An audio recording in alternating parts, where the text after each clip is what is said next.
बेटा हर साल में कम से कम मुझे लगता है 2 सेंटीमीटर हमारा मून दूर जा रहा है। यदि मून हमारा बहुत दूर चला गया तो क्या होगा? जो प्रेमी लोग हैं तो बोलेंगे मैं तुम्हारे लिए चांद सितारे तोड़ के लाऊंगा वगैरह वगैरह, ठीक है। कोई भी आदमी ऐसा नहीं बोल सकता कि तुम्हारा चेहरा चांद की जैसा है, ठीक है। बोलते ना डायलॉग, पता है कि नहीं पता है? तुम्हारा चेहरा चांद के जैसा है और चांद में भी क्या होता है? दाग होता है। So good evening. सो बेटा लास्ट लेक्चर में हम लोगों ने देखा कौन सा atomic model? Rutherford's atomic model. Clear? कौन सा? Rutherford atomic model. रुदरफोर्ड साहब ने बहुत बढ़िया सी चीज बताई थी बेटा। कौन सी चीज? देयर इज अ, क्या बोला था? Nucleus around which there is an electrons. ये क्या करते हैं? बोलो क्या करेंगे? रिवॉल्व करेंगे, जिसके वजह से वहां पे क्या होता है? एक अलग सा एम्प्टी स्पेस होगा क्लाउड की तरह, मतलब इलेक्ट्रॉन्स रिवॉल्व करेंगे, मैक्सिमम एम्प्टी स्पेस होगा। सेंट्रल कोर जिन्होंने उसका नाम दिया ऐसा कौन सा? न्यूक्लियस। इस तरह की चीजें उन्होंने मॉडल दी। लेकिन हम लोगों ने देखा उसमें क्या बेटा? सबसे बड़ी चीज देखी क्या? लिमिटेशन। क्या देखा? लिमिटेशंस। ये लिमिटेशन में किसकी बात की है? और जो लिमिटेशन में हम लोगों ने जिसकी चर्चा की, याद रखना वही लिमिटेशंस को दूर करते हैं बोर्स का एटॉमिक मॉडल। बेसिकली बोर्स का एटॉमिक मॉडल वही एटॉमिक मॉडल है जो किसने दिया? बोलो रुदर साहब ने दिया। There is no difference in between the Rutherford's atomic model as well as Bohr's atomic model. Structure के हिसाब से बिल्कुल दोनों का सेम है, but what is the main difference? Difference होता है जो लिमिटेशन किसके बारे में होता है। रुदरफोर्ड्स के एटॉमिक स्ट्रक्चर में जो लिमिटेशन है, ये सारे लिमिटेशंस कौन दूर करते हैं? बोर साहब दूर करते हैं। बात समझ में आई? तो पहली चीज तो बताइए बेटा, यहां पे हम लोगों ने रुदरफोर्ड में क्या क्या लिमिटेशंस देखा? पहली चीज बताइए क्या क्या लिमिटेशन देखे हम लोगों ने? फटाफट बोलो। कि according to electromagnetic wave theory के अकॉर्डिंग, बराबर है, हम लोगों ने क्या देखा? इलेक्ट्रोमैग्नेटिक थ्योरी के अकॉर्डिंग कि suppose there is an nucleus, जो क्या होता है? पॉजिटिवली चार्ज होता है। इसके सराउंडिंग में कौन रिवॉल्व करेगा? इलेक्ट्रॉन रिवॉल्व करेगा। And whenever the electron is revolving in around the circular orbit, what will happen? इसका ये कौन सा मोशन कहलाता है? Accelerated motion. एक्सेलरेटेड मोशन का मीनिंग ये होता है बेटा कि इसके पास क्या है? वेलोसिटी है, और ये वेलोसिटी हमेशा क्या होती है? डायरेक्शन के हिसाब से चेंज होती है। ये तो सर्कुलर मोशन में हम लोगों ने देखा। इसका मतलब according to electromagnetic wave theory के according, whenever there is an charge is moving with accelerated motion, अगर ये क्या करता है? रिवॉल्व करता है एक्सेलरेटेड मोशन के फॉर्म में, तो इसका मतलब ये क्या रेडिएट करेगा? एनर्जी रेडिएट करेगा। इसका मतलब ये कि हमारा इलेक्ट्रॉन एनर्जी रेडिएट करते जाएगा। जैसे जैसे एनर्जी रेडिएट करेगा उसका क्या होते जाएगा? एनर्जी लॉस की वजह से धीरे धीरे क्या करेगा? स्पाइरल पाथ में आएगा। And after the final stage ये क्या कहां पे जाके स्ट्राइक करेगा? न्यूक्लियस को जाके स्ट्राइक करेगा। इसका मतलब ये है कि वहां पे ना है एटम ना है इलेक्ट्रॉन, सब कुछ क्या हो गया? जल के खाक हो गया। लेकिन ऐसा होता है क्या रियलिटी में? नो। इसका मतलब ये है कि आपके रुदरफोर्ड साहब ने स्टेबिलिटी की कंडीशन, किसकी? स्टेबिलिटी की कंडीशन एक्सप्लेन नहीं कर पाए। तो बोर साहब बोलते हैं कि सुन लो बेटा, यहां पे हम लोग स्टेबिलिटी क्या करेंगे? एक्सप्लेन करेंगे। रुदरफोर्ड साहब को बोलते हैं कि मैं अपने जो पोस्टुलेट्स दूंगा 3 स्टेप में, उसको मैं क्या करूंगा? एक्सप्लेन करूंगा। उसके आधार पे हम लोग क्या कर सकते हैं? इलेक्ट्रॉन की स्टेबिलिटी एक्सप्लेन कर सकते हैं। If suppose there is an charge, ये क्या करता है? एक्सेलरेटेड मोशन करेगा, तब भी जाके आपका एटम क्या हो सकता है? स्टेबल हो सकता है। तो स्टेबिलिटी कंडीशन एक्सप्लेन कर सकते हैं। ठीक है, आगे दूसरी चीज अब देखिएगा, सबसे इंपॉर्टेंट चीज यहां पे बेटा मैंने एक चीज लिख के दी थी लास्ट लेक्चर में। कौन सी? That is continuous spectrum. Continuous spectrum, बराबर। कंटिन्यूअस स्पेक्ट्रम का मीनिंग क्या है? बोलो। कंटिन्यूअस स्पेक्ट्रम का मीनिंग यह है कि आपका कोई भी चार्ज या फिर इलेक्ट्रॉन इस हायर स्टेज से लेके अगर क्लोजर पाथ में आ जाए, मतलब कहां पे आ जाए? हमारे किसके पास? न्यूक्लियस के पास में आ जाए। इसका मतलब मान के चलो बेटा, ये कौन है? रेडियस। यदि हम लोगों ने रेडियस को डिक्रीज करते हैं तो यहां से क्या निकलेंगे? बोलो। रेडिएट करेगी कौन? एनर्जी। और जो एनर्जी होगी, मान के चलो ये विजिबल स्पेक्ट्रम के फॉर्म में वेवलेंथ अगर इमिट करता है, देखो एनर्जी मतलब क्या है? बेसिकली एनर्जी क्या होता है? E is equal to H into nu. ठीक, तो ये what is the meaning of nu? Nu is nothing but the frequency. तो ये फ्रीक्वेंसी क्या होगी? तो उन्होंने देखा अकॉर्डिंग टू रुदरफोर्ड के एटॉमिक मॉडल के हिसाब से ये सभी फ्रीक्वेंसी, मतलब ऑल पॉसिबल वेवलेंथ की फ्रीक्वेंसी वाली एनर्जी बाहर निकलेगी, जिसका नाम वो क्या देते हैं? बोलो, कंटिन्यूअस स्पेक्ट्रा। क्लियर है? लेकिन रुदरफोर्ड साहब के ऊपर बोर साहब बोलते हैं कि ऐसा नहीं होता है। ऐसा होता है कि जब भी कभी हमारा इलेक्ट्रॉन हायर एनर्जी स्टेट से लोअर एनर्जी स्टेट आएगा, तब जाके वहां से जो वेवलेंथ निकलेगी बाहर, ये पर्टिकुलर वेवलेंथ का रेंज दिखाती है। जैसे कि मान के चलो कि हमारे पास क्या है बेटा, यहां से लेके हम लोग क्या बोलेंगे, रेड से लेके कौन सा, वॉयलेट, दैट इज विबगॉर हम लोग बोलते हैं। कौन से कलर होते हैं? सातों कलर। सातों कलर में हमारे को पता है कौन सी चीज, वायलेट के पास क्या है, हायर वेवलेंथ या lower wavelength, lower wavelength, that is called higher frequency. Red के पास क्या है, हायर वेवलेंथ मतलब लोअर फ्रीक्वेंसी। इसका मतलब मान के चलो मैं ऐसे बोलता हूं कि इलेक्ट्रॉन हायर स्टेट से लेके लोअर स्टेट की तरफ आएगा, मतलब यहां से जो एनर्जी निकलेगी बाहर, ये कौन से वेवलेंथ शो करेंगे, ऑल वेवलेंथ शो करेगा। मतलब मान के चलो ये विजिबल स्पेक्ट्रम की अगर बात करेंगे हम लोग, इसका मतलब रेड कलर का लाइट भी निकलेगा, येलो कलर का लाइट भी निकलेगा, ग्रीन कलर का निकलेगा, वॉयलेट कलर का भी निकलेगा। बात समझ में आई? इसी को क्या बोला जाता है, लाइन स्पेक्ट्रम।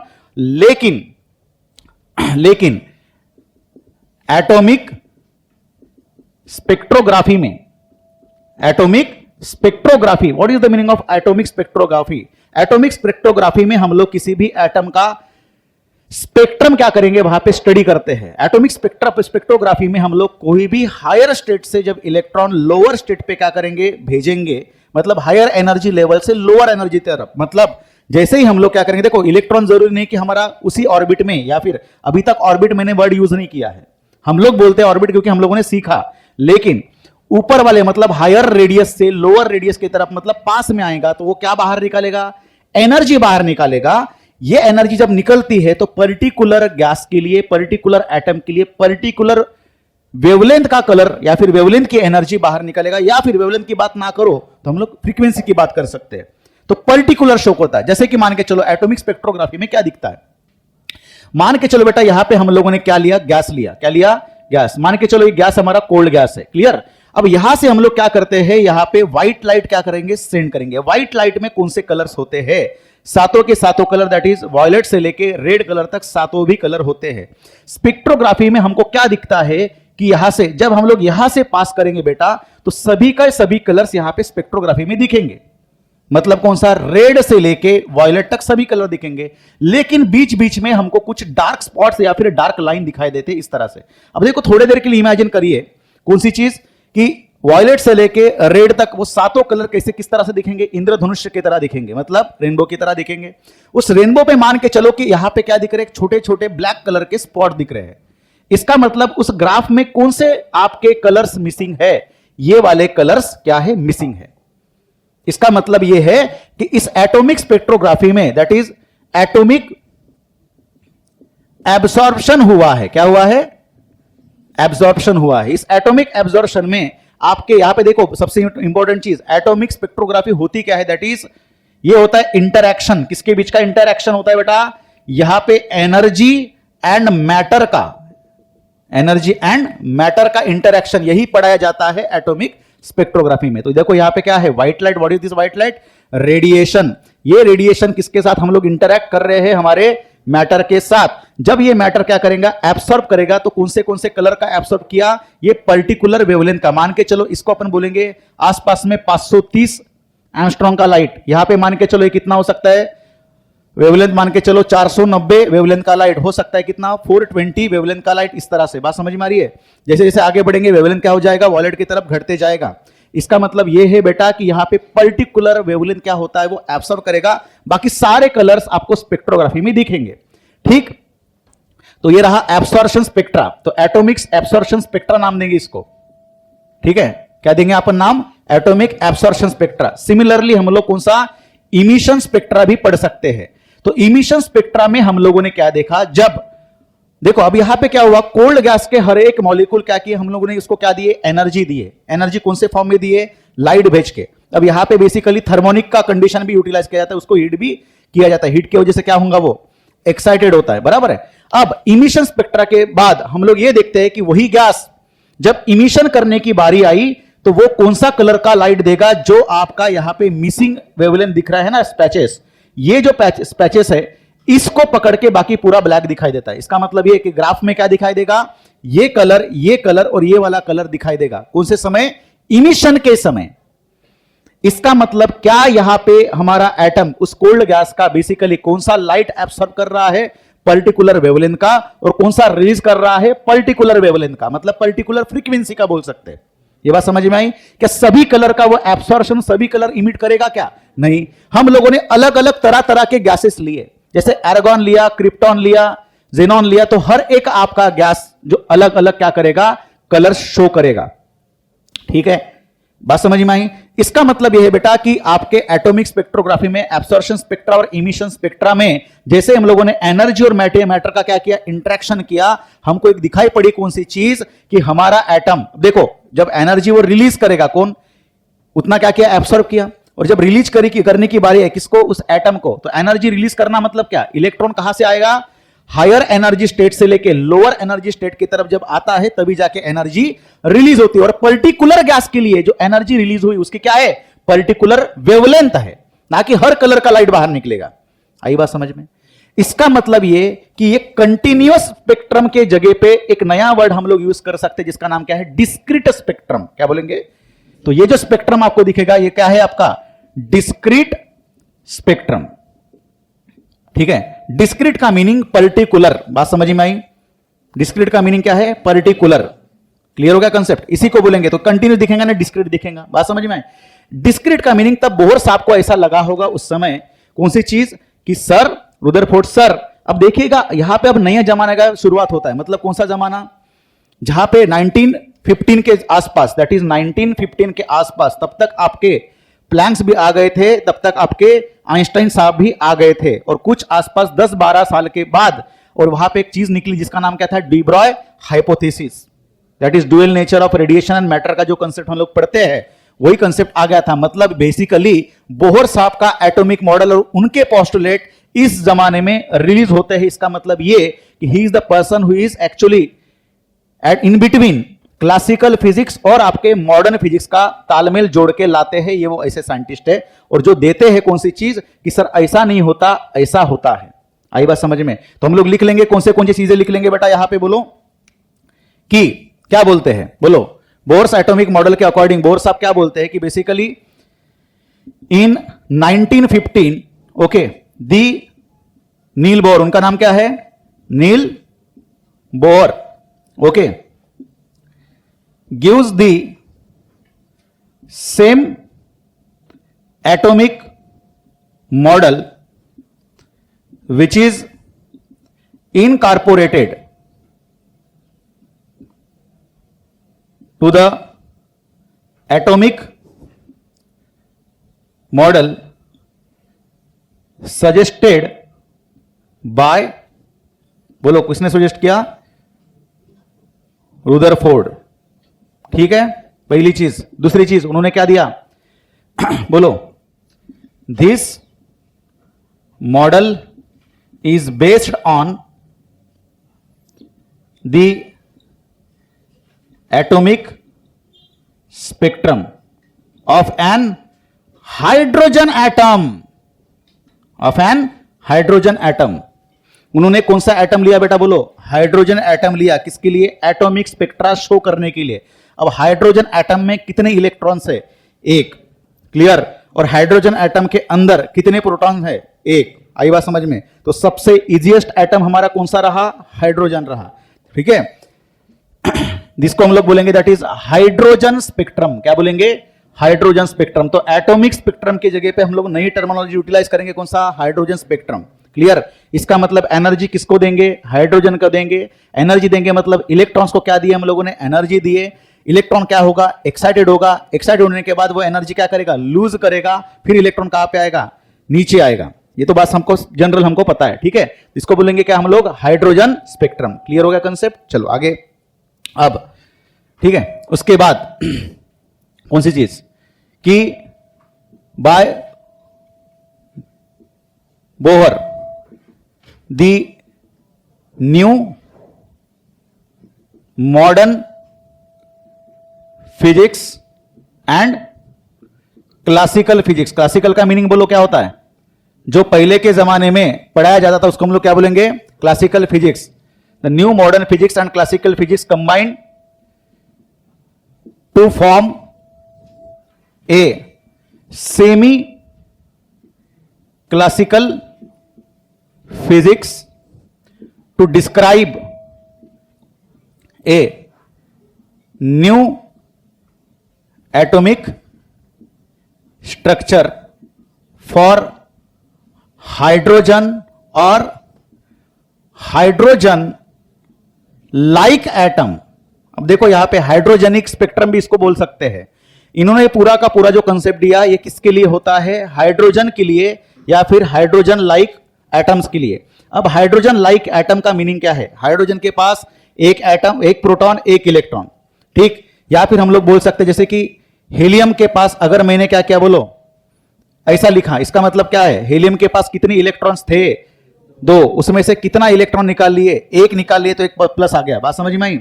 इस तरह से हम लोग हाइड्रोजन या फिर हाइड्रोजन लाइक एटम्स का मतलब यह है कि ऐसे ही एटम के लिए वो पूरी की पूरी थ्योरी या फिर पोस्टुलेट एक्सप्लेन करते हैं जिसके पास क्या है, एक इलेक्ट्रॉन है। एक इलेक्ट्रॉन मतलब single electron. It means that it fails to explain for the atom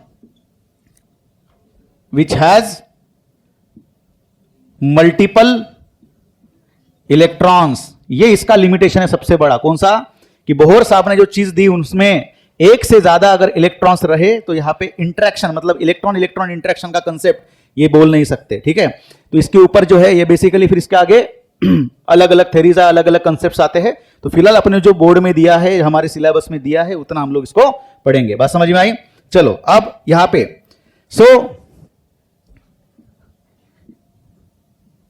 it explain by Bohr in 3 steps.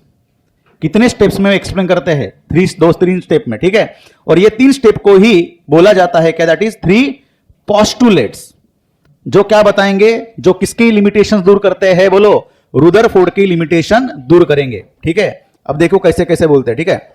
अब पहला जो है stability condition, that is postulate number 1। Postulate number 1, ठीक। पोस्टुलेट नंबर 1 में क्या बोलते हैं, देखो स्टेबिलिटी कंडीशन एक्सप्लेन करेंगे। क्या बोलते हैं, जैसे हमको पता है बेटा, सुनो, यदि हम लोग ऐसे बोले कि यहां पे कौन है, न्यूक्लियस है किसका। अब देखो सुन लेना, जब भी ऐसे बोलूं एटम, तो ये एटम किसका है, बेसिकली हाइड्रोजन पकड़ के चलना है। मैंने पहले ही एक्सप्लेन किया है, क्लियर है। हाइड्रोजन या फिर हाइड्रोजन लाइक एटम्स, तो अपन पकड़ के चलेंगे ये कौन है, हमारा हाइड्रोजन है, क्लियर। अब ये हाइड्रोजन होगा और इसके सराउंडिंग में कौन गोल घूमता है बेटा, इलेक्ट्रॉन गोल घूमेगा। कौन है, इलेक्ट्रॉन। तो स्टेबिलिटी की कंडीशन मतलब इसमें क्या होता है, बोलो। उन्होंने क्या बोला था कि इलेक्ट्रॉन जो नेगेटिव चार्ज है ये तो गोल घूमता है, लेकिन मैक्सवेल की थ्योरी को उन्होंने क्या नहीं कर पाए। तो ये कॉन्ट्राडिक्टरी स्टेटमेंट हो गया कि आपका इलेक्ट्रॉन गोल घूम रहा है, लेकिन मैक्सवेल के अकॉर्डिंग क्या बोला जाता है कि इलेक्ट्रॉन तो क्या है, आपका चार्ज पार्टिकल जो क्या कर रहा है, एक्सेलरेट कर रहा है। और एक्सेलरेटेड चार्ज पार्टिकल हमेशा क्या करता है, बोलो एनर्जी रेडिएट करता है। इन्होंने बोला, सुन लो, कि यहां पे पोस्टुलेट नंबर 1 ये बोलते हैं, सुन लो, the electron revolves around the heavy mass and small nucleus।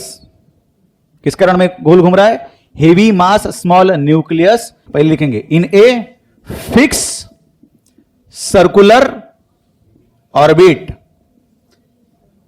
With a constant velocity. बहुत इंपॉर्टेंट चीज बोलो, the electron revolves around a very heavy mass and small nucleus in a fix circular orbit with a constant velocity. Constant velocity गोल घूमेगा। And the necessary centripetal force is provided by the electrostatic force of attraction between positively charged nucleus and negatively charged electron। यह है आपका पहला postulate, ठीक है। ये fix orbit में गोल घूमेगा और फिक्स कांस्टेंट वेलोसिटी से गोल घूमेगा। किस कारण में, इस कारण में। और दोनों के बीच में क्या डेवलप हुआ है, इलेक्ट्रोस्टैटिक फोर्स ऑफ अट्रैक्शन। और ये अट्रैक्शन क्या करता है, बोलो दोनों को क्या रखेगा, स्टेबल रखता है। उन्होंने बोला, देखो मैथमेटिकल में इसको देता भी हूं कोई एक चीज, कौन सी, कि mv² by r। What is this, centripetal force को नहीं है, सेंट्रीपिटल फोर्स। उसके बाद दोनों के बीच में इलेक्ट्रॉन और आपके पॉजिटिव चार्ज के बीच में क्या हो सकता है? Force of attraction. ये फोर्स ऑफ अट्रैक्शन कितना होता है बेटा? बोलो 1/4πε0 into Q1 Q2 upon R square. ये कौन है? बोलो इलेक्ट्रोस्टैटिक फोर्स। क्लियर होगा कंसेप्ट? अब दोनों की वैल्यू हम लोग क्या करेंगे? इक्वेट करेंगे तो हमारे पास क्या आता है? बोलो mv²/r इज इक्वल टू 1/4πε0 को हम लोग क्या बोलेंगे? के बोलेंगे, कांस्टेंट या फिर सी मान के चलो, into Q1 is what? Q1 मतलब कौन है? इलेक्ट्रॉन। इसको हम लोग क्या लिखेंगे? E लिखेंगे। अब Q2 मतलब कौन है हमारा? प्रोटॉन। अब देखो प्रोटॉन के जगह पे एक भी हो सकता है प्रोटॉन, दो भी हो सकता है, क्योंकि मैंने पहली चीज बोली, कौन सी चीज बोलो? ये किसके लिए एप्लीकेबल है? हाइड्रोजन के लिए या फिर हाइड्रोजन लाइक एटम के लिए। यदि अगर मैं हेलियम बोलता और हेलियम से एक इलेक्ट्रॉन को अगर मैंने बाहर निकाला तो कितना इलेक्ट्रॉन बचा है? एक इलेक्ट्रॉन। लेकिन हीलियम के अंदर कितने प्रोटॉन्स बचते हैं? दो। इसका मतलब यहां पे कितने हो सकते हैं चार्ज? दो चार्ज हो सकते हैं। कितने हो सकते? तीन भी हो सकते। कितने हो सकते? चार भी। और ये प्रोटॉन का नंबर ही कौन है? आपका एटॉमिक नंबर, जिसके वजह से हम लोग यहां पे क्या लिखेंगे? Z into E। What is the Z? Atomic number divided by क्या लिखा मैंने? R square. यहां तक समझ में आया? अब देखो सुन लो, यहां पे मैं थोड़ा सा R को Rn बोलूंगा, यहां पे भी R को Rn बोलूंगा। ठीक, मास किसका बात कर रहे हैं हम लोग? इलेक्ट्रॉन को तो Me लिखूंगा और V को Vn लिखूंगा। सर ये क्या है n? ये आगे जाके n मतलब होता है हमारा कौन सा? प्रिंसिपल क्वांटम नंबर, या फिर हम लोग इसको ऑर्बिटल नंबर भी बोलेंगे। ठीक है, इसलिए मैंने उसको डिनोट करते समय n लिख के चल रहे हैं हम लोग। क्लियर है? अब देखो बेटा, यहां से ये क्या हुआ? कैंसिल हो गया। अब बचता क्या है बेटो? बोलो that is mv² is equal to बोलो k into E square into Z।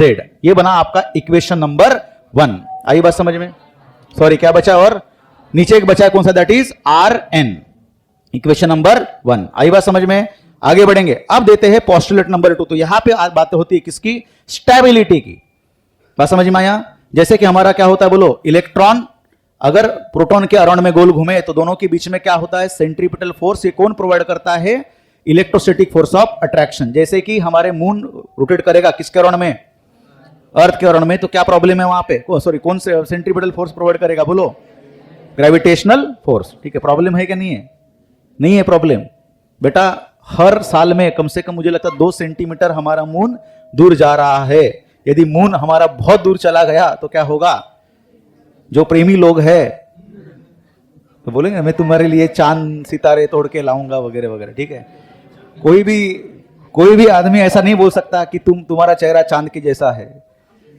ठीक है, बोलते ना डायलॉग, पता है कि नहीं पता है? तुम्हारा चेहरा चांद के जैसा है और चांद में भी क्या होता है? दाग होता है। ठीक है, आगे बढ़े। ठीक है बेटा, देखो ध्यान देना, पोस्टुलेट नंबर 2 ये बड़ा इंपॉर्टेंट पोस्टुलेट है, सुन लो। क्लियर? ये बोलते हैं पोस्टुलेट नंबर 2 में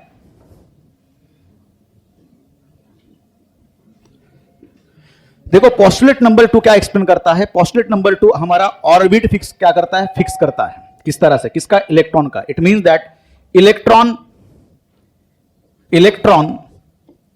revolves around nucleus in a fixed orbit whose radius gives a fixed value। ये क्या प्रोवाइड करेगा? रेडियस कैसा देता है? फिक्स वैल्यू प्रोवाइड करता है। ठीक है, हो गया कंसेप्ट क्लियर?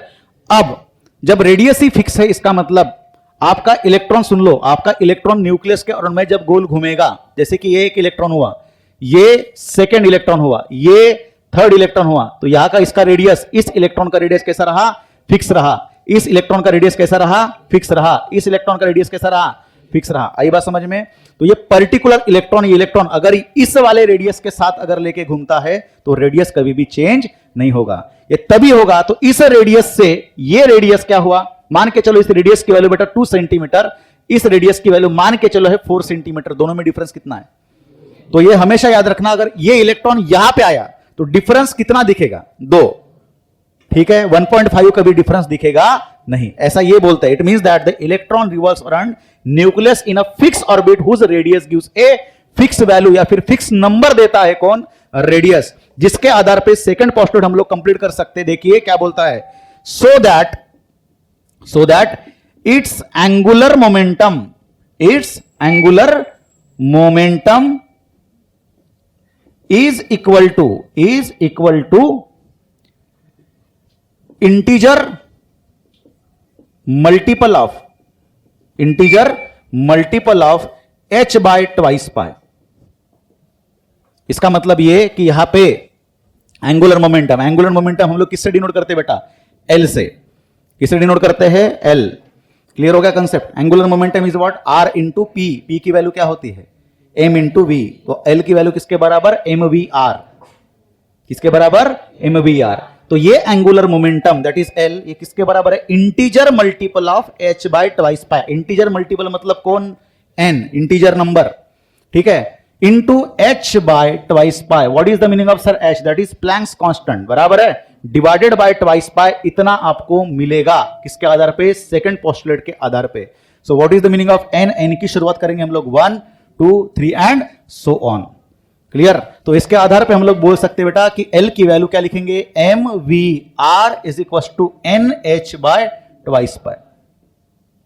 ऐसे भी हम लोग लिख सकते हैं। बात समझ में आई?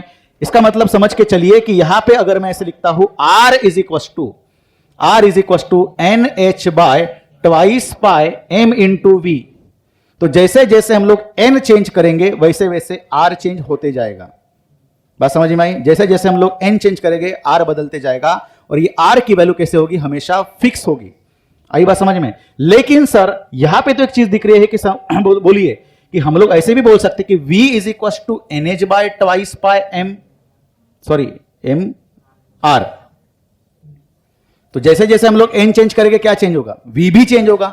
दो चीजें वेरिएबल है बेटा। कौन सी दो चीजें? एक है आपका रेडियस और एक है आपकी किसकी? वेलोसिटी। आई बात समझ में? तो जैसे जैसे रेडियस बदलेगा, जैसे जैसे n बदलेगा वैसे वैसे रेडियस बदलेगा, उस हिसाब से वेलोसिटी भी बदलेगी। तो जब हम लोग r का फॉर्मुलेशन बनाएंगे, r का इक्वेशन बनाएंगे, उसमें क्या नहीं आना चाहिए? v नहीं आना चाहिए। सिर्फ क्या आना चाहिए? n आना चाहिए। क्यों आना चाहिए? क्योंकि n के अकॉर्डिंग r चेंज होना चाहिए। बात समझ में आई? तो इसलिए हम लोग एक काम करेंगे, क्या निकालने जाएंगे हम लोग? बोलो, r या फिर v, या फिर दोनों भी निकालेंगे। उसके बाद क्या निकालेंगे? Omega. What is this omega? Angular velocity. आई बात समझ में? तो इसमें जो n दिख रहा है, इस n को आगे जाके हम लोग क्या बोलेंगे? That is what is the meaning of n? n मतलब क्या है? पहली बार यूज कर दिया गया था, जिसका नाम है बेटा कौन सा? ऑर्बिटल नंबर या फिर principal quantum number. Principal quantum number, जिसको हम लोग ऑर्बिट नंबर बोलते हैं, याद होगा आपको, ठीक है? आप केमिस्ट्री में पढ़ते हैं what is the meaning of n? That is, जिससे आपको नाम देते हैं ना L के वगैरह वगैरह, ठीक है? तो what is this n? Principal quantum number. सुन लो बेटा आगे। तो हम लोग क्या निकालने जा रहे हैं? Radius as well as velocity. Why? Because ये दोनों भी चीज किसके ऊपर डिपेंड कर रही है? n के ऊपर डिपेंड कर रही है। आई बात समझ में? तो देख लीजिएगा कैसे। तो मेरे पास दो इक्वेशन है बेटा। कौन सी? पहली इक्वेशन ये वाली जो पोस्टुलेट नंबर 1 से मिली, ये इक्वेशन कौन सी? जो पोस्टुलेट नंबर 2 से मिली। क्लियर हो गया? इसके पास भी हम लोग लिख लेंगे n, इसके पास भी हम लोग लिखेंगे Vn Rn। ये मास किसका? इलेक्ट्रॉन का, क्योंकि इलेक्ट्रॉन ही क्या हो रहा है? गोल घूम रहा है।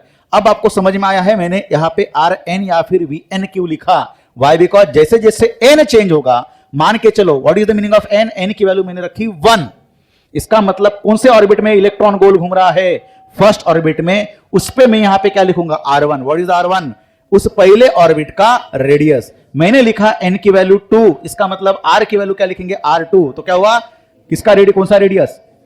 अब आपके मन में क्वेश्चंस भी आना चाहिए कि सर ये जो है एक पहला यहां पे मान के चलो हमारा न्यूक्लियस है, ठीक है? यहां पे first orbit, second orbit, third orbit अगर मैं लिखता हूं तो क्या सर हर इसमें रेडियस इक्वली बढ़ते जाएगा? क्या मतलब? रेडियस में मान के चलो ये 2 सेंटीमीटर का रेडियस, ये 4 सेंटीमीटर का रेडियस, ये 6 सेंटीमीटर का रेडियस बोला मैंने। इसका मतलब सर रेडियस 2-2 से बढ़ रहा है क्या? इक्वली। तो यहां पे तो हां बढ़ रहा है, लेकिन इन रियलिटी में जब हम लोग इसको सॉल्व करेंगे तो रेडियस आपका इक्वली नहीं बढ़ता है, उसका अलग फॉर्मुलेशन होगा। तो ये कौन बताएगा? आपका इक्वेशन बताएगा, जैसे जैसे हम लोग आगे इसको सॉल्व करेंगे। देखिए कैसे। तो फर्स्ट इक्वेशन का मेरे पास क्या है बेटा? बोलो, mv² equals to k। What is the meaning of k? 1/4 pi epsilon naught, जिसकी वैल्यू आपको कॉन्स्टेंटली पता है 9 इंटू 10 टू द पावर 9। बहुत बढ़िया, ठीक। k इंटू E² Z/Rn हो गया, ठीक, ओके। सेकेंड इक्वेशन मेरे पास क्या है बेटा? बोलो, mv R is equal to NH by twice pi, इसको RN VN लिखते जाएंगे, ठीक है।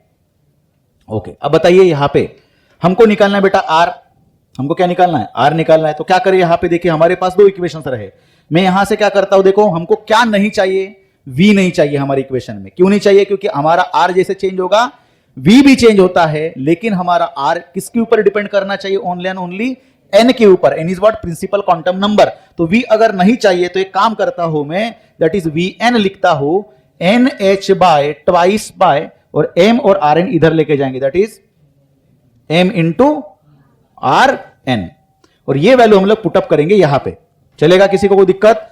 तो बेटा बोलो क्या बनेगा, M इंटू VN के जगह पे ये वैल्यू आई, बोलो that is NH divided by twice by M into RN whole square equals to, बोलो K E square Z by RN। ठीक, चलो करो इसका, that is M into N square H square divided by 4 pi square M square RN square equals to, that is K E square Z by RN।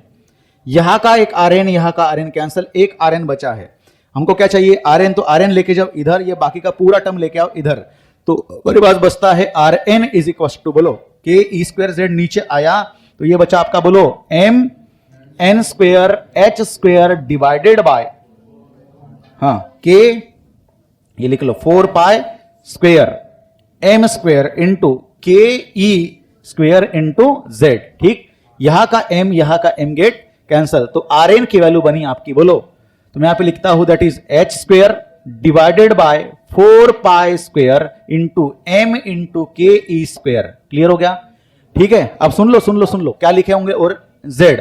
अब बचा क्या है बेटा बोलो, Z यहां पे लिखेंगे अपन, और ये रहा आपका N square divided bye Z। Clear हो गया सर? अब मुझे बताइए बेटा, सबको पता है H की वैल्यू कितनी, H की वैल्यू होती कितनी, 6.63 into 10 to the power 4 joule second. बेटा पाई की वैल्यू सबको पता है कितनी, that is 3.14। Mass of electron पता है सबको, बोलो 9.1 इंटू 10 to the power minus 31 kilogram, बराबर है। उसके बाद K की वैल्यू सबको पता है कितनी, 9 into 10 to the power 9। E की वैल्यू पता है 1.6 into 10 to the power minus 19। सब कुछ वैल्यू आपको कांस्टेंट दिख रही है, कोई भी वैल्यू वेरिएबल नहीं है। अगर ये पूरी अगर वैल्यू मैंने RN के जगह पे अगर पुट करते हम लोग, तो हमको एक कांस्टेंट नंबर मिलता है। क्या मिलेगा? Constant number. और बताइए ये constant number RN is equal to, अब बचा कौन है, N स्क्वायर, और बचा कौन है, Z। यदि आप इसको पूरे को कैलकुलेट करोगे तो एक आपको नंबर मिलता है, और ये नंबर किसके बराबर होगा, बोलो कैलकुलेट कर पाओगे? आपको देता हूं टाइम, फटाफट किसमें, कैलकुलेटर में कैलकुलेट करके बताओ। आ रहा है?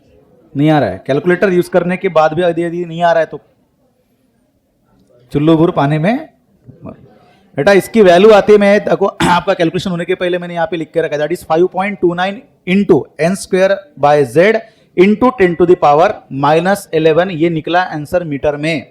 तो RN की वैल्यू आपकी बनती है, अगर मैं इसमें से एक पॉइंट इसको देता हूं तो ये बनेगा 0.529 को अपन 3 लिख के चल सकते हैं, into N square by Z, ये बना 10 to the power minus 10 metre में आया। 10 टू द पावर माइनस 10 मतलब होता है 1 एंगस्ट्रॉम। तो बनेगा RN इज इक्वल टू, मैं 0.53 लिख के चलता हूं round figure, into N square by Z। ये बनता है आपके लिए किसमें, एंगस्ट्रॉम में बनेगा आंसर किसका, रेडियस का। आई बात समझ में? तो बेसिक फार्मूला कौन सा है, तो आपका फार्मूला ये रहा, किसका, रेडियस का। सर इससे क्या पता चलता है, इससे ये पता चलेगा कि RN is directly proportional to N square. तो मान के चलो मैंने लिखा प्रिंसिपल क्वांटम नंबर, देख लो प्रिंसिपल क्वांटम नंबर N मैंने लिया 1, तो R की वैल्यू मान के चलो R डैश है, और मैंने लिखा N की वैल्यू कितनी, 2, तो 2 अगर रखेंगे तो 2 का स्क्वायर 4, तो क्या आएगा, 4 टाइम्स आएगा। मैंने 3 रखा तो क्या आएगा, 9। तो कैसे कैसे बढ़ रहा है, स्क्वायर के प्रमाण में बढ़ते जा रहा है, कौन, रेडियस। ये बात समझ में आई? इसका मतलब सर कि यदि जो ऑर्बिट का नंबर है अगर मैंने 5, 6, 7 अगर रखा तो इतना ज्यादा, मान के चलो 5 अगर मैंने रखा, इनकी वैल्यू 5 रखी, इनकी वैल्यू 6 रखी, तो 6 का स्क्वायर कितना बनेगा, तो आपका रेडियस कितना बड़ा हो जाएगा, बहुत ज्यादा। और जब इतना डिस्टेंस हो जाता है तो इलेक्ट्रॉन और आपके प्रोटॉन का बॉन्डिंग जो है वो क्या होगा, ब्रेक होगा, और इलेक्ट्रॉन उसको छोड़ देता है, किसको, न्यूक्लियस को, मतलब अपने एटम को। बात समझ में आई? और हो सकता है वो बाहर निकल के आ जाए। क्लियर हो गया कंसेप्ट? तो इस प्रमाण को याद रखना बेटा, ये बड़ा इंपॉर्टेंट है। क्लियर हो गया कंसेप्ट? ये निकला हमारा कौन सा रेडियस। अब फॉर हाइड्रोजन, यदि आपका प्योरली हाइड्रोजन यदि हो तो मुझे बताइए फॉर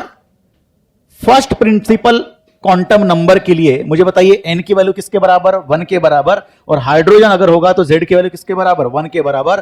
तो Rn फॉर हाइड्रोजन के लिए ये वैल्यू किसके बराबर होगी, फॉर फर्स्ट ऑर्बिट के लिए बोलो Rn के जगह पे क्या लिखेंगे, 1 लिखेंगे। किसके लिए, हाइड्रोजन के लिए। ये वैल्यू किसके बराबर बनी, 0.53 एंगस्ट्रॉम। इतना बना। ये बिल्कुल परफेक्ट वैल्यू आपको निकाल के देते हैं कौन, बोर्स के postulate, first and second. Clear हो गया कंसेप्ट? आगे बढ़े बेटा।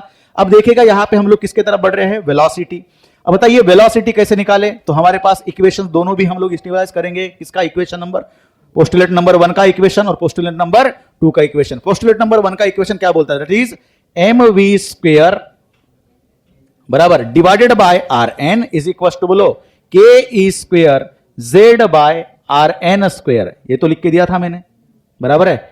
Rn क्या हुआ, कैंसिल हुआ, तो क्या बनेगा mv square into Rn is equal to k E square z।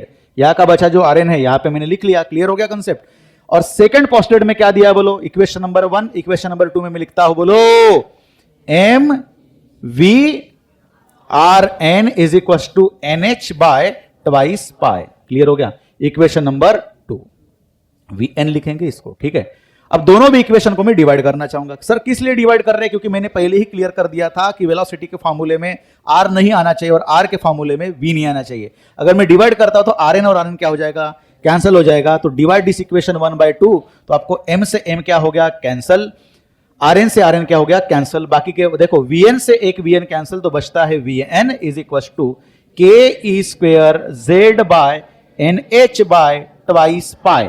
और कुछ बचा है, कुछ भी नहीं बचा है। तो देयरफॉर Vn की वैल्यू बनी, डिनोमिनेटर का डिनोमिनेटर न्यूमरेटर में जाए तो आपका Vn बनता है कितना, twice pi k into E square z by nh। Clear है? अब इस फॉर्मूले को हम लोग किस तरह से लिख सकते हैं बताओ, इसको थोड़ा सा मॉडिफाई करके लिखेंगे। क्या बनी Vn की वैल्यू, सभी ने बोलना है what is the Vn, that is twice pi k E square z में लिखता हूं इधर डिवाइडेड बाय, हाँ बोलो nh, n लिखा और यहां पे क्या लिखा हम लोगों ने, n। आई बात समझ में? अब यहां से हम लोग बोलेंगे कि 2 पाई k into E square bye h, ये क्या रहा, पूरा का पूरा कांस्टेंट है, जिसपे हमको पता है पाई की वैल्यू, k की value 9 into 10 to the power 9, e की वैल्यू और h की वैल्यू। आई बात समझ में? तो ये अगर हम लोग वैल्यू सब कुछ पुट करें और n की वैल्यू और z की वैल्यू हम लोगों ने मान के लो चलो उतना ही लिखा, तो इस कांस्टेंट की एक पर्टिकुलर वैल्यू मिलेगी। सॉल्व करके देखना चाहते हो आंसर कितना आता है, करेंगे कैलकुलेटर में, करो, वो भी टाइम देता हूं। चलो हाँ, सो कितना आया 2.18 into Z by N, power adjust करने के बाद कितना है 10 टू द पावर 6। और अपन ने देखा होगा, याद होगा आपको, डिब्रॉय हाइपोथेसिस में ऑर्बिटल वेलोसिटी की जब बात किए थे, याद होगा अपन ने लिया था कितना 1 into 10 to the power 6 nearly. और वेलोसिटी ऑफ लाइट कितनी होती है 3 इंटू 10 टू द पावर 8, बराबर है। तो 100 गुना थोड़ा सा कम पकड़ो, मतलब इतनी हाई स्पीड से इलेक्ट्रॉन क्या करता है, रिवॉल्व करता है, किसके अराउंड में, न्यूक्लियस के अराउंड में। बात समझ में? 10 टू द पावर 6 आंसर किसमें मिलेगा, मीटर पर सेकेंड। आई बात समझ में? बहुत बढ़िया। अब देखो ध्यान देना, यहां पे यदि हम लोग इसको किसके लिए, हाइड्रोजन के लिए लिए, हाइड्रोजन के लिए for first orbit, first orbit, तो V1 फॉर दी हाइड्रोजन कितना बनेगा 2.18 इंटू 10 टू द पावर 6 बनेगा, Z की वैल्यू 1, N की वैल्यू 1, और सबसे इंपॉर्टेंट चीज V is inversely proportional to N। जैसे जैसे आपका प्रिंसिपल क्वांटम नंबर क्या होगा, बढ़ते जाएगा, वैसे वैसे आपकी V की वैल्यू घटते जाएगी। इसका मतलब उसी तरह से है जैसे हम लोगों ने ग्रेविटेशन में सीखा था, याद होगा कि जैसे जैसे हमारा क्या होगा, हाइट बढ़ती जाएगी, वैसे वैसे सैटेलाइट की speed for the circular motion जो नेसेसरी है वो क्या होती जाएगी, कम होती जाएगी। बात समझ में आई? इस तरह से हम लोग यहां पे सीख सकते हैं। बात समझ में आई? अब यहां पे आता है एंगुलर वेलोसिटी। बेटा एंगुलर वेलोसिटी और लीनियर वेलोसिटी का आपको रिलेशन पता है, बोलो that is omega N is equal to V N by R N लिख सकते, v is equal to omega into R, सबको पता है बेटा। वी एन की वैल्यू किसके बराबर, यहां पे देख के बताइए, 2 पाई के E square by H into Z by N, into करके लिखेंगे। आर एन की वैल्यू उल्टे इसमें बताइए, सबको लिख के दिया है, देखो Rn की वैल्यू कितनी है, h स्क्वेयर n स्क्वेयर जो है उसको उल्टा लिखेंगे, बराबर है, क्योंकि अपने पास क्या है, Rn कहां पे है, नीचे है, तो बोलो बेटा क्या होगा, h स्क्वेयर n स्क्वेयर नीचे लिखे, हाँ 4 pi square m into k ई स्क्वेयर z बराबर, उसके बाद क्या नीचे लिखा है, h स्क्वेयर n स्क्वेयर, हो गया। अब इसमें से क्या क्या चीजें कैंसिल होगी और क्या क्या चीजें बचेंगी उसको लिख लीजिए, कितना होगा 2 इंटू 4 8, क्या बचेगा पाई पाई पाई क्यूब बराबर, इंटू के square E to the power 4, उसके बाद जेड स्क्वायर, और कुछ बचा है बेटा, m बचा है, okay, that is only m divided by कितना square n square, that is n cube, okay. ये बना आपका omega in radian per second. तो मुझे बताइए अगर आपके पास ओमेगा है तो हम लोग फ्रीक्वेंसी तो इजीली निकाल सकते। So what is the relation in between frequency and omega, f is equal to बोलो ओमेगा बाय ट्वाइस पाई, तो जहां पे ओमेगा दिए उसको 2 पाई से अगर डिवाइड करें तो that is pi pi cancel होगा, 8/2 इज हाउ मच 4, तो क्या बना, दैट इज 4 पाई स्क्वेयर के square E to the power 4 Z square m by n cube h, बस समझ में आई, क्लियर हो गया कंसेप्ट। ये रहा किसका, फ्रीक्वेंसी का इन हर्ट्ज, क्लियर हो रहा है, समझ में आई बात, तो फ्रीक्वेंसी भी निकल गई। अब हम लोग इसके एनर्जी के बारे में बात करेंगे, ठीक है बेटा, कौन सी एनर्जी इसके पास होगी, अगर ये रोटेट कर रहा है तो कौन सी एनर्जी होगी, काइनेटिक एनर्जी, फटाफट बोलते चलिए सब लोग, वैल्यू डालते चलिए, half M V N square, ये रही आपकी काइनेटिक एनर्जी, वी एन की वैल्यू आपके सामने दिख रही है बेटा, यहां पे देखिए kinetic energy is equal to half M into V N की वैल्यू क्या है, इट इज ट्वाइस पाई के ई square Z by H into N, ये एच अपन ऐसे लिखेंगे, ठीक है, होल स्क्वेयर, ठीक करो, हाफ एम 4 पाई स्क्वेयर के square E to the power 4 Z square, two यहां पे नीचे लिख लेंगे, ठीक है, that is 2 H square N square, ये एच रहा इधर, ठीक है, कुछ कैंसिल हो रहा है, 2 जा, ठीक है, तो क्या बचेगा, ट्वाइस पाई स्क्वेयर, मैं एक काम करता हूं, इसको मैं लिखता हमेशा इस तरह से, that is m into 2 pi square के square Z square E to the power 4 by H square N square, एक रिदम में आप इसको याद भी रख सकते, that is m 2 pi square के square Z square E to the power 4 by H square N square. मुझे बाकी कौन से फार्मूले मैंने रट्टा नहीं मारे, लेकिन ये बिल्कुल मेरे को याद है, और काइनेटिक एनर्जी का फार्मूला एग्जैक्टली थोड़ा थोड़ा उसी तरह से दिखेगा आगे जाके पोटेंशियल एनर्जी की तरह, और बाद में निकालेंगे हम लोग टोटल एनर्जी, तो उसमें भी वही आएगा, ठीक है। तो ये रहा आपका कौन, काइनेटिक एनर्जी, ठीक है, बहुत बढ़िया। कौन से ऑर्बिट के लिए, nth ऑर्बिट के लिए, किसके लिए, nth ऑर्बिट के लिए, बात समझ में आई। तो यहां पे और एक चीज क्लियर हो जाती है, kinetic energy for nth orbit equals to जो जो चीजें आपके कांस्टेंट है इसमें डाल दीजिए, that is m into 2 pi square के square E to the power 4 divided by H square, into में लिखता हूं ऊपर क्या है, Z square by N square. तो जैसे जैसे आपका एन बढ़ते जाएगा वैसे वैसे स्क्वेयर के प्रमाण में काइनेटिक एनर्जी घटते जाएगी, क्योंकि इनवर्सली प्रोपोर्शनल है। आई बात समझ में। अब आती है बात किसकी, पोटेंशियल एनर्जी की, ठीक है। अब पोटेंशियल एनर्जी मतलब क्या, दो चार्जेस के बीच का पोटेंशियल। कौन सा चार्ज है, एक है हमारे पास कौन, जो न्यूक्लियस के अंदर बैठा है, कितने चार्जेस है बेटा, Z इंटू ई चार्जेस बैठे हैं, और कितने इलेक्ट्रॉन्स रिवॉल्व कर रहे हैं। अगर ये हाइड्रोजेनिक एटॉमिक का हम लोग स्ट्रक्चर बना रहे हैं, इसका मतलब एक ही इलेक्ट्रॉन लेके चलना है। तो पोटेंशियल एनर्जी क्या बोलता है, that is constant 1/4 pi epsilon not, मतलब क्या बना, K बना, इनटू बोलो Q1 Q2 बाय R, दोनों के बीच का डिस्टेंस, दैट इज Rn, बराबर है। ये होता है पोटेंशियल, इलेक्ट्रोस्टैटिक पोटेंशियल एनर्जी का फॉर्मूला, ठीक। तो बेटा K की वैल्यू, K इलेक्ट्रॉन का चार्ज कितना है, E, और इलेक्ट्रोस्टैटिक पोटेंशियल एनर्जी में जो चार्ज का नेचर होता है, मतलब चार्ज की जो साइन होती है वो साइन देना पड़ता है, मैंने बोला था, याद है। तो अगर इलेक्ट्रॉन हो तो क्या लिखेंगे, -E लिखेंगे बेटा, क्या लिखेंगे, -E, क्लियर है, ओके। Q2 मतलब कौन, जो आपके न्यूक्लियस में बैठा हुआ है। तो न्यूक्लियस में कितना बैठा है charge, that is Z into E, और चार्ज कैसा है वहां का, पॉजिटिव, तो मैं हम लोग क्या लिखेंगे, प्लस लिखा, ठीक। और बचा क्या है बेटा R N. What is the R N? Radius. अब किसकी बात कर रहे हैं? कौन सा भी हो सकता है रेडियस, फर्स्ट ऑर्बिट का, सेकेंड ऑर्बिट का। आर एन की वैल्यू क्या दिख रही है बेटा, बोलो? That is H square into N square divided by, clear cut दिख रहा है बाकी की चीजें, 4 pi square into M into k ई स्क्वेयर इंटू जेड। ठीक है, चलो बाकी के सारी चीजें अब देखो, डिनोमिनेटर के यहां पे ऊपर लेके जाइए, क्या बनेगा बोलो? हाँ, तो ये माइनस में सामने लेके आया, दैट इज के इंटू ई स्क्वेयर इंटू बचा हुआ जेड, ये बाकी का पूरा टर्म ऊपर जाएगा, that is 4 pi square M k E square Z divided by बचा है H square into N square. Clear? अब इसको रीअरेंज कर लीजिए। हाँ, माइनस के इंटू के square E to the power 4 Z का power 2 4 pi square. Okay, then M दिख रहा है, बहुत बढ़िया। और कुछ बचा है? नहीं, नीचे क्या बचा है? H square N square. देखो इसको भी मैं उसी तरह से लिखता हूं, माइनस एम 4 पाई स्क्वेयर के स्क्वेयर, हाँ, Z square E to the power 4 by H square N square. ये क्या रही? Potential energy. दिख रहा है सबको? दोनों में क्या फर्क दिख रहा है बेटा? काइनेटिक एनर्जी की तरफ ध्यान देना, यहां पे क्या है 2 पाई, यहां पे क्या है सिर्फ 4 पाई। बस ये पॉजिटिव में दिखेगी, ये नेगेटिव में, बाकी सारी चीजें कैसी है? सेम है। ओके, ठीक है, कंपेयर भी कर सकते कौन डबल है। काइनेटिक एनर्जी को अगर हम लोग 2 से मल्टीप्लाई करें तो पोटेंशियल एनर्जी बनेगी, मतलब potential energy is -2 times of kinetic energy बोल सकते हो। और इस तरह का कंपैरिजन हम लोगों ने कहां पे सीखा था? याद होगा, ग्रेविटेशन में भी सीखा था। क्लियर है? बहुत बढ़िया। अब दोनों का करेंगे बेटा addition, that is total energy is what?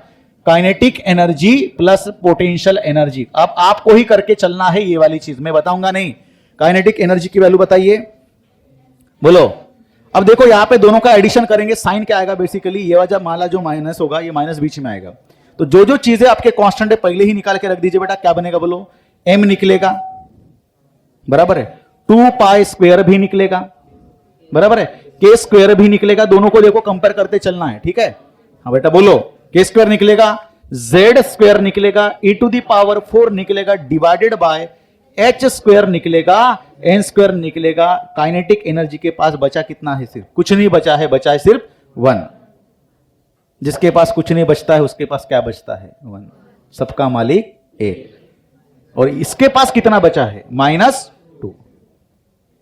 Okay, सो 1 -2 -1 मतलब टोटल एनर्जी आई minus m into 2 pi square के square E to the power 4 by H square into in bracket Z square by N square.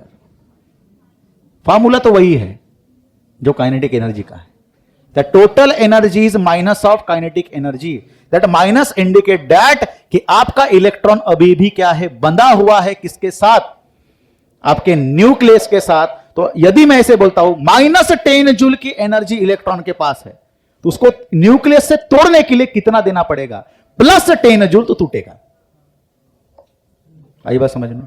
तो अब इसकी value अगर हम लोग put up किए सारी चीजों की, तो Z अगर हाइड्रोजन के लिए 1 लिया, N की रहने दो, कोई दिक्कत नहीं है फिलहाल। तो अब सब कुछ वैल्यू डाल के देखिए, ठीक है?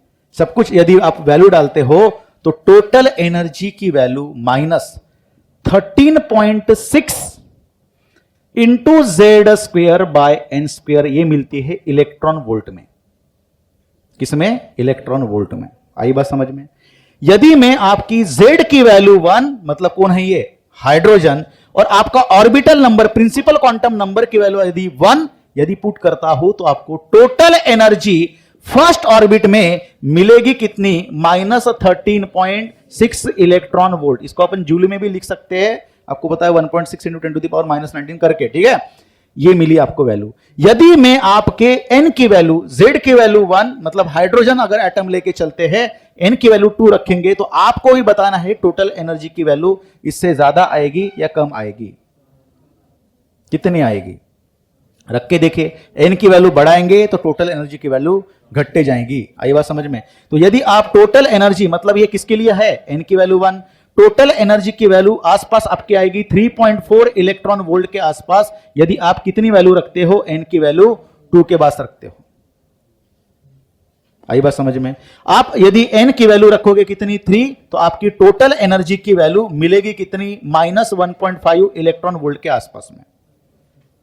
तो क्या हो रहा है, जैसे जैसे आप प्रिंसिपल क्वांटम नंबर क्या कर रहे हो, बढ़ा रहे हो, वैसे वैसे आपकी नेगेटिव टोटल एनर्जी घटते जा रही है। इसका मतलब कौन से इलेक्ट्रॉन को तोड़ने के लिए ज्यादा एनर्जी देनी पड़ेगी, जो इलेक्ट्रॉन आपका फर्स्ट ऑर्बिट में बैठा है, जो वैल्यू कितना लेके चल रहा है, 13.6 इलेक्ट्रॉन वोल्ट माइनस में।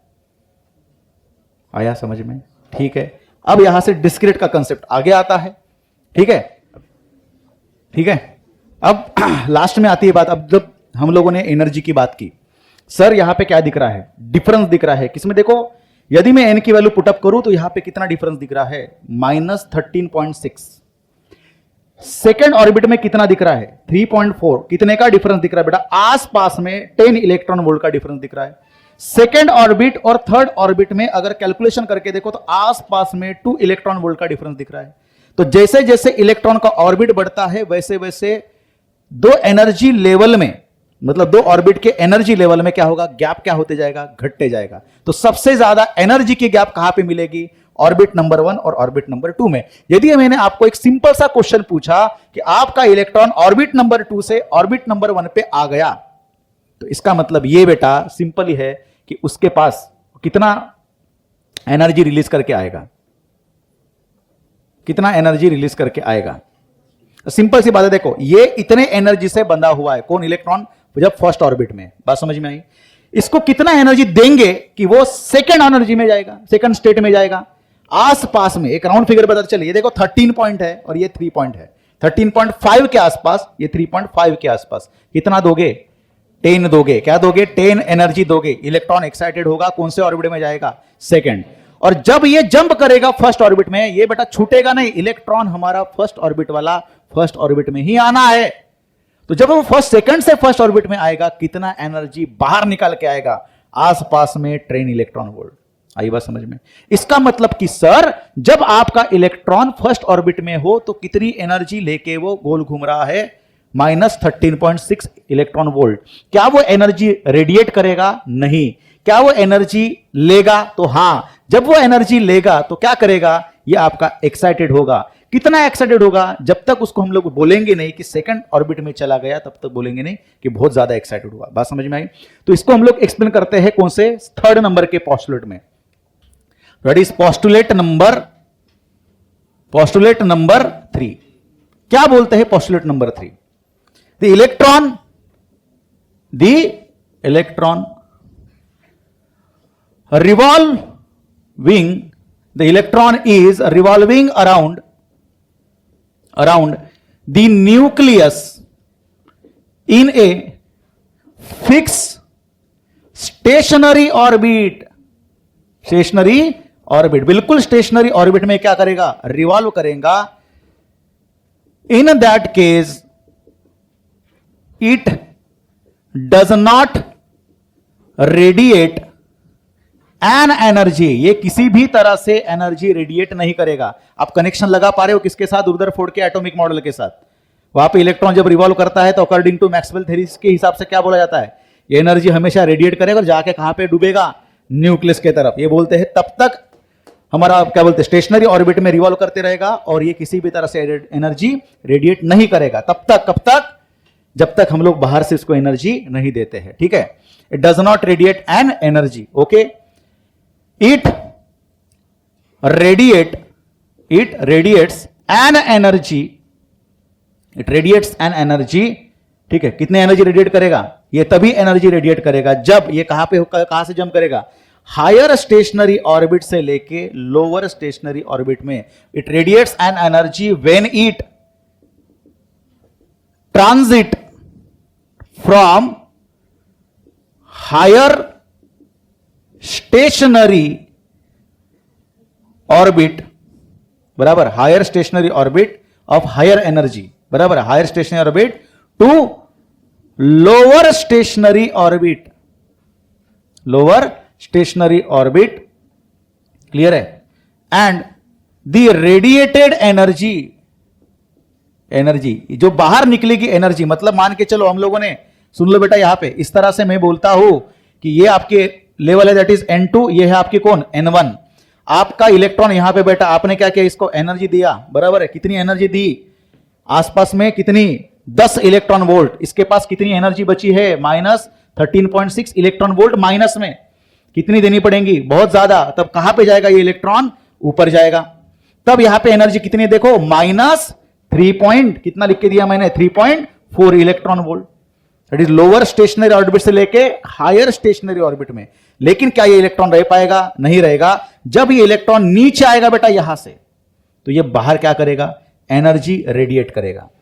कितनी एनर्जी रेडिएट करेगा, H इंटू न्यू, फोटोन के फॉर्म में एनर्जी रेडिएट करेगा।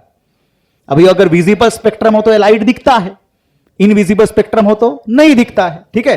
तो H इंटू न्यू, और ये एनर्जी किसके बराबर होगी, the radiated energy is equal to the difference in between the corresponding of these two energy level. किसके बराबर होगी, दो एनर्जी लेवल के डिफरेंस के बराबर होगी। मतलब H इंटू न्यू, ये क्या है हमारी रेडिएटेड एनर्जी, ये किसके बराबर होगी बोलो, इसकी एनर्जी कितनी मान के चलो E2, इसकी एनर्जी कितनी है E1। तो क्या लिखोगे हम लोग, E2 माइनस E1। आई बात समझ में। तो इसके डिफरेंस के बराबर होगी, ये होता है आपका कौन, थर्ड पोस्टुलेट। आई बात समझ में। अब सबसे इंपॉर्टेंट चीज देखिए, हम लोग इतना सब कुछ पोस्टुलेट सीखने के बाद भी हमारे बोहर्स के एटॉमिक मॉडल में क्या है, लिमिटेशंस है। ठीक, ये लिमिटेशन के ऊपर हम लोग चर्चा करेंगे, और इसी से आता है एक लिमिटेशन हम लोग चर्चा करेंगे नंबर 2। ठीक है, इसके ऊपर हम लोग हमारे बनने वाला है अगला लेक्चर, जिसका नाम है क्या, spectral series of hydrogen atom. ठीक है, तो लिमिटेशन पहला क्या, that is applicable for hydrogen like single electron atoms. इसका मतलब ये कि जिस एटम के पास एक से ज्यादा इलेक्ट्रॉन्स, मतलब 2 और 2 से ज्यादा इलेक्ट्रॉन्स हो, तो उसमें आपका बोहर्स का कंसेप्ट या जो फॉर्मुलेशन से ये लगते नहीं है। तो उसके लिए फिर कंसेप्ट हमको पूरा का पूरा चेंज करके चलना पड़ता है। ठीक है बेटा, आगे the spectrum of group of close lines with the slightly different frequency, that is radiated energy जो दिखेगी, ये पर्टिकुलर एक वेवलेंथ नहीं शो करता है। ये क्या करेगा, group of close lines with the slightly different frequency. मतलब यहां से जब इलेक्ट्रॉन यहां पे जंप करेगा मान के चलो, तो यहां पे जो रेडिएटेड एनर्जी मिलेगी that is H into new. इसमें जो फ्रीक्वेंसी है ये सिर्फ 400, या फिर मान के चलो फ्रीक्वेंसी, या फिर इसको अपन क्या लिख सकते बोलो, HC बाय लैम्बडा। तो लैम्बडा की वैल्यू सिर्फ 400 एंगस्ट्रॉम की नहीं दिखेगी, 400 से लेके आसपास 500 एंगस्ट्रॉम का रेंज का दिखेगा। लेकिन उन्होंने क्या बोला, पर्टिकुलर उतनी ही एनर्जी निकलती है। ऐसा रियलिटी में होगा क्या? मैंने स्टार्टिंग में बोला था, देखो याद होगा आपको, हाइड्रोजन स्पेक्ट्रोग्राफी, जिसमें आपको क्या दिखता है, एक रेंज दिखता है, एक ब्लैक स्पॉट मिलता है। ये ब्लैक स्पॉट क्या दिखाता है, रेंज। इसका मतलब दैट रेडिएटेड एनर्जी ये बंच रहेगा, किसका बंच रहेगा, स्लाइटली डिफरेंट फ्रीक्वेंसी, ऐसा कुछ दिखाई देगा। अब दिखने में मान के चलो ये भी रेड लाइट है, और दिखने में ये भी कौन है, रेड लाइट ही है, लेकिन फ्रीक्वेंसी रेंज देखो, वेवलेंथ रेंज देखो, अलग अलग है। आई बात समझ में। हम लोग देखने में क्या बोलेंगे, हाँ सर यहां से जंप यहां पे किया, रेड लाइट निकला। सर यहां से यहां पे किया, कौन सा एनर्जी निकली, सर ब्लू कलर की निकली। लेकिन ब्लू कलर में आंखों को दिखने के लिए कैसा दिखेगा, ब्लू। लेकिन स्पेक्ट्रोग्राफी में हम लोगों ने देखा उसका क्या मिला, एक रेंज मिलता है। ये एक्सप्लेन नहीं करती वो हमारी थ्योरी। उसके बाद इलेक्ट्रॉन एग्जिबिट्स वेव प्रॉपर्टी। अब हमारे देखो ये 1915 की बात है बेटा, लेकिन 1925 में कौन आए थे, डी ब्रॉय। और डी ब्रॉय के हिसाब से क्या बोला है, इलेक्ट्रॉन जब इतनी स्पीड से हेवी मास, सॉरी लाइटर मास पार्टिकल इतने ज्यादा वेलोसिटी से जब रिवॉल्व करेगा तो क्या होगा, ये क्या दिखाई देता है। मैंने आपको एक चीज बोली थी कि इलेक्ट्रॉन क्या करता है, वेव नेचर एग्जिबिट करता है, और उसकी वेवलेंथ हम लोग अपने पास जो भी इंस्ट्रूमेंट उससे हम लोग क्या कर सकते हैं, डिटेक्ट कर सकते हैं, बराबर है। अब डिटेक्ट करने के लिए, लेकिन उन्होंने क्या बोला, स्ट्रेट लाइन में गोल घूम रहे, सीधा सीधा, तो कॉन्ट्राडिक्शन तो आ गया स्टेटमेंट में, बराबर है। लेकिन इसको अब आए कौन, पहले कौन आए, बोहर आए, बाद में कौन आए, डी ब्रॉय आए। डी ब्रॉय ने इसको प्रूफ करके दिखाया बेटा। देखो अंदर के अंदर जो सर बोल रहे हैं बिल्कुल सही है, बोहर सर जो बोल रहे हैं वो बिल्कुल सही है, मैंने आपको क्या बोला सुन लो, डिब्रॉय बोलते हैं, मैंने आपको क्या बोला, इलेक्ट्रॉन हम भले ही आपका पार्टिकल हो लेकिन वो क्या करते हैं, पार्टिकल वेव नेचर एग्जिबिट करते हैं। ठीक, उन्होंने बोला, मैंने आपको क्या चीज बोली कि मैंने बोला आपको किसी भी पार्टिकल का वेवलेंथ कितना हो सकता है, लैम्बडा इज इक्वल टू बोलो h बाय पी, पी मतलब मास इंटू वेलोसिटी हो सकती है। जब भी कभी न्यूक्लियस के अराउंड में आपका इलेक्ट्रॉन क्या कर रहा हो, रोटेट कर रहा हो, तो उसकी क्या होती है, ऑर्बिट फिक्स होती है। अब जैसे जैसे ऑर्बिट का नंबर बढ़ते जा रहा है, उसका क्या क्या बढ़ते जा रहा है, बोलो, उसका प्रिंसिपल क्वांटम नंबर बढ़ते जा रहा है। मान के चलो कोई इलेक्ट्रॉन यहां का सेकंड ऑर्बिट का रोटेट कर रहा हो, तो उसका पूरा पाथ किसके बराबर होगा, 2 पाई आर के बराबर होता, बराबर है। और 2 पाई आर ये बराबर होता है n इंटू एच के बराबर। ये बोलते हैं किसके बराबर, n इंटू एच के बराबर, सॉरी n इंटू लैम्बडा के बराबर। सर कैसे आया, देखो सुन लो, मान के चलो फर्स्ट ऑर्बिट में है तो कितना लैम्बडा शो होगा, 1 लैम्बडा, वो बोलते हैं। सेकेंड ऑर्बिट में होगा तो कितना होगा, 2 लैम्बडा। थर्ड ऑर्बिट में होगा तो कितना होगा, 3 लैम्बडा। तो जैसे जैसे प्रिंसिपल क्वांटम नंबर बढ़ते जा रहा है, वैसे वैसे उसका देखो पाथ बढ़ रहा है, दैट इज 2 पाई आर बढ़ रहा है ना, कि रेडियस बढ़ेगा तो 2 पाई आर पूरा सरकमफेरेंस क्या हो रहा है, बढ़ रहा है। लेकिन कौन से प्रमाण में बढ़ रहा है, प्रिंसिपल क्वांटम नंबर मतलब इंटीजर नंबर इंटू लैम्बडा के फॉर्म में बढ़ रहा है। मतलब अगर पहले ऑर्बिट में इलेक्ट्रॉन गोल घूमे तो कितना वेव दिखाई देगा, 1। सेकेंड ऑर्बिट में होगा तो कितना दिखाई देगा, 2 वेव। तीसरे ऑर्बिट में गोल घूमेगा तो कितने वेव दिखाई देगा, कितने वेवलेंथ दिखाई देंगे, 3 वेवलेंथ। तो जो हम लोग पढ़ रहे हैं ऐसे ना गोल घूमते हुए, वेव फॉर्म करते हुए गोल घूमेगा। अब देखो यहां से ही प्रूफ होता है बेटा, कौन सी चीज, ये चीज बोलो। देखो तो लैम्बडा की वैल्यू किसके बराबर, that is 2 pi R is equal to N lambda. ठीक है, तो लैम्बडा की जगह पे हम लोग क्या पुट करेंगे, N into H by M into V. ठीक है, एम वी को लेके जाओ उधर, ठीक है, that is M into V, और रखता हूं मैं आर 2 पाई को लेके आओ इधर, that is n h by twice pi. और what is the m v r, that is angular momentum L is equal to n h by twice pi. ये बाद में प्रूफ हुआ बेटा।